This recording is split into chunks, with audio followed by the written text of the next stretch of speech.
Välkomna tillbaka till Surface på 100 sekunder med oss på Alltså. Thomas Welander heter jag och jobbar som Focus Sales Manager här på Alltså.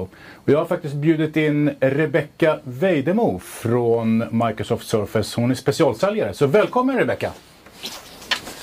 Tjena, tack! Hej! Välkommen, sitt! Ja, kul att vara här. Ja, jag funderar på en sak. Det är de här offentliga sektorn som du jobbar på. Eller jobbar med. Det är så att det finns ju oftast väldigt mycket krav som de har. Vad skulle det kunna få vara för krav som de ställer på era maskiner? Ja, ett krav som de har, det är ju kring miljö.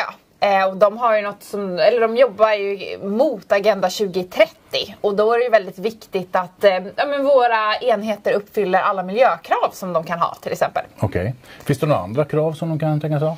Ja, absolut. De kan ju ställa krav på liksom format och touch och olika typer av finesser på enheterna. Och det här som många pratar om klimatavtrycket då, hur pratar de om det? Eller vad har de för åsikter om det? Men de har ju åsikter om att de vill att det ska vara klimatanpassat och klimatsmart och bra för miljön.